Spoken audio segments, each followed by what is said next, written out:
La pena de muerte, pena capital o ejecución, consiste en provocar la muerte a un condenado por parte del Estado como castigo por un delito establecido en la legislación.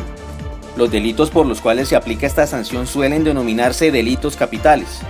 Delitos como robo de bancos, secuestro, tráfico de personas, fraude fiscal grave, robo con resultado de muerte, violación, utilización ilegal de armas de fuego, tráfico de drogas, posesión de drogas en cierta cantidad, corrupción de funcionarios y proxenetismo. Son estos los que promueven la pena de muerte en los países en los que es legal esta sanción. La pena de muerte ha sido abolida y penalizada en casi todos los países europeos y la mayoría de los correspondientes a Oceanía. La mayoría de países latinoamericanos han abolido la pena de muerte, mientras que en países como los Estados Unidos de América, Guatemala y la mayoría de los estados del Caribe aún sigue siendo aplicada. En Asia, la pena de muerte está permitida en democracias como Japón e India. En África, aún se usa en Botsuana y Zambia.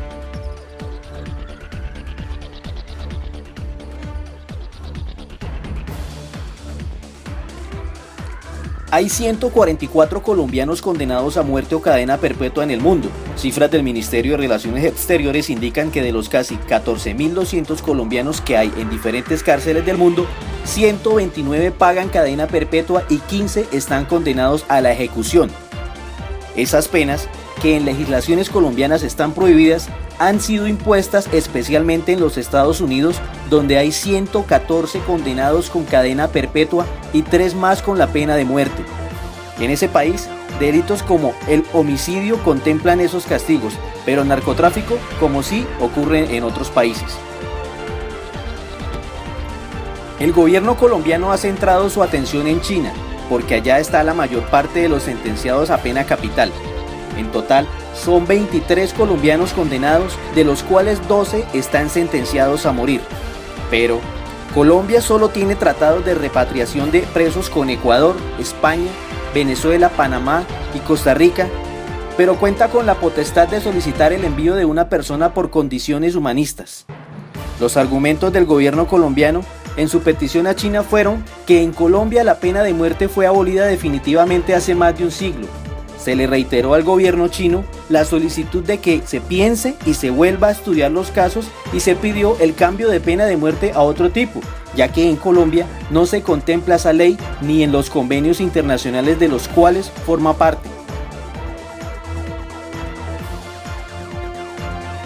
En Colombia no existe ninguna condena de pena de muerte, por lo tanto se ha solicitado su liberación, pero es la ley china, y en el momento que llegan allá con droga, quedan acogidos a la ley de ese país.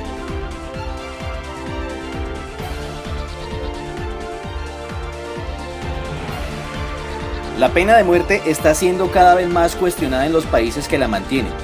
Las preocupaciones más frecuentes son el riesgo de ejecutar personas inocentes, la injusticia en la aplicación de la pena, los costos por el sistema judicial y aún así, hoy hay países que mantienen la pena capital.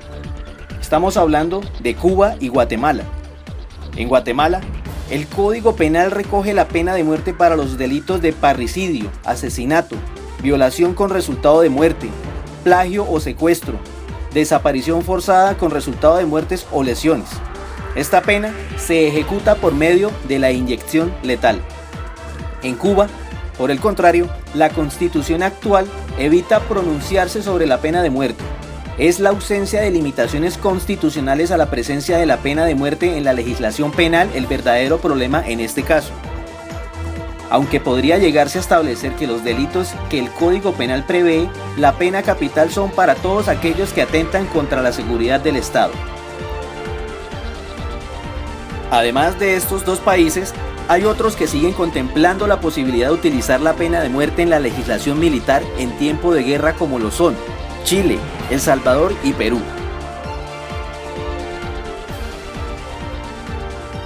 Un ejemplo de un país donde aún se aplica la pena de muerte es Estados Unidos, en donde se aplican 4 métodos. El primero es la inyección letal, que se aplica por vía intravenosa y está compuesta de 3 sustancias con las cuales el paciente queda inconsciente, se le paralizan los músculos y le ocasiona finalmente su muerte, un paro cardíaco. El segundo método es la horca. Para ello se debe tener en cuenta una tabla de relación entre peso y estatura para así fracturar la primera y segunda vértebra cervical, ocasionando la separación de la médula espinal, y con ella se desprende el tallo cerebral, ocasionando la muerte instantánea. El tercer método es la silla eléctrica. Se debe proporcionar una descarga de 2450 voltios ubicando 3 contactos, el primero en la cabeza y los otros 2 en los tobillos. El último método es la cámara de gas. El gas que se utiliza es el cianuro, el cual con su inhalación impide que las células que crean el oxígeno dejen de hacerlo, ocasionando un infarto cerebral y asfixia al mismo tiempo.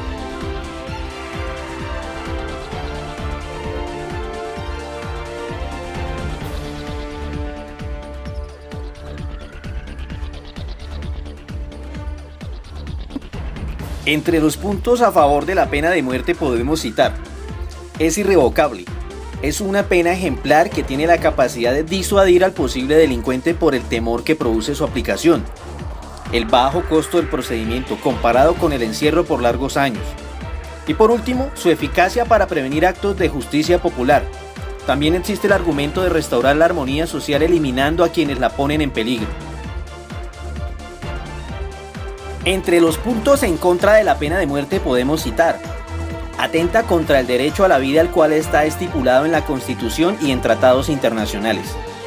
La vida es indisponible frente a valores como la seguridad ciudadana o el Estado. Es irreversible frente a un eventual error judicial. Impide la rehabilitación y el arrepentimiento. Suele emplearse en sistemas de justicia sesgados. Algunos de los países que más personas ejecutan tienen sistemas judiciales profundamente injustos.